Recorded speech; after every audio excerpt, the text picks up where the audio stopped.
Hello everyone and welcome to another Feed Army video. My name is Emmanuel and in today's video we will be talking about how to improve performance for Google Shopping, or actually preparing for improvements.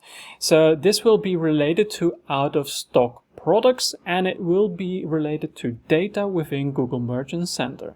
So this is a first video of improving performance for Google Shopping, so part 1. There will be more parts in the future, so keep a lookout at the channel. If you prefer to have a written article, there is one in the description. So as I mentioned, it will be related to out of stock products. Normally when you reorder items that are out of stock, you will base it off your historical performance. So for example, if you sold quite a lot of something, let's say 50, you would order 50 again. However, it would be nice to be able to make decisions based on more data, and that is where Google Shopping comes into play. Within Google Merchant Center next, you go to the menu on the left hand side and you scroll to the bottom, and here you will see all your analytics tabs. What we want to do is click on products and then click on the tab popular products, and then we want to scroll all the way to the bottom. And here we can see your products that are out of stock. Unfortunately, not everybody will be able to see this card because it will most likely be based on what Google already knows about the product. So if you're selling something that does not have much performance, then of course you might not be able to see all of that data. Or if you're selling very niche products, then this might not show. So it is based on what Google already knows. So when you see this, then you click on View All Products. So as you can see, popular products out of stock is checked, and you can see the popularity rank. Now, the lower the number, the higher the popularity is. Now, when I first looked at it, I would say, okay, let's reorder, and okay, the higher the number, the more popular, because I would assume that is, for example, more sale. But in fact, it's actually the other way around. It is in fact the lower the number, the more popular the product is. And here we can see then that our items are all out of stock, of course, and that you can use this data to see what is going up in popularity and what is going down.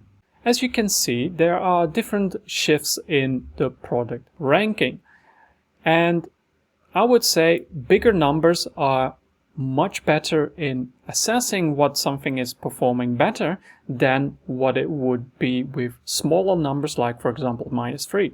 So I would look at the Hershey Kisses milk chocolate that has improved in popularity by 27. So these are the ones, and even like for example even much higher, 332.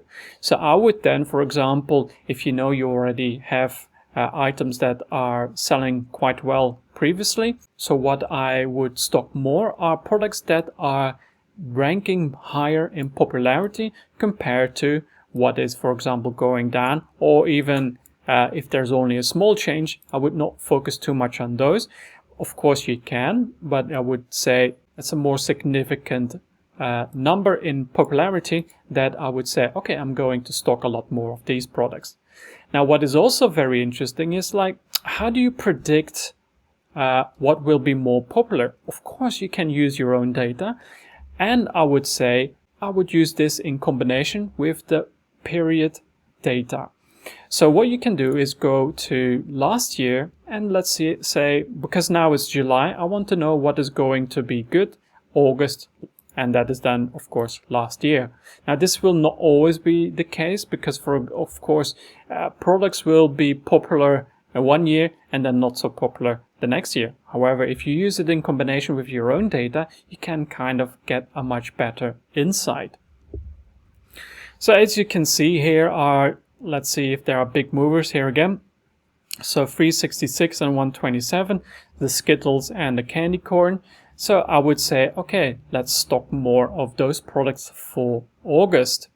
And you can then also assess what not to stock too much. So looking at all of this data is very valuable to know what you should stock for August compared to just using your own historical data.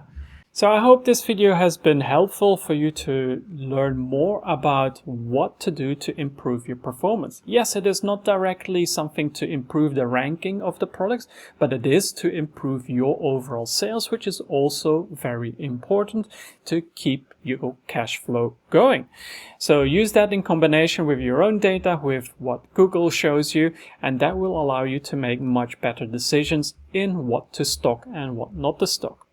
This is part one of all of the videos that will be coming in the future, that I will be talking about what merchants can do to improve the ranking, be it improving the data itself, of course, or using certain reports to allow you to make better decisions.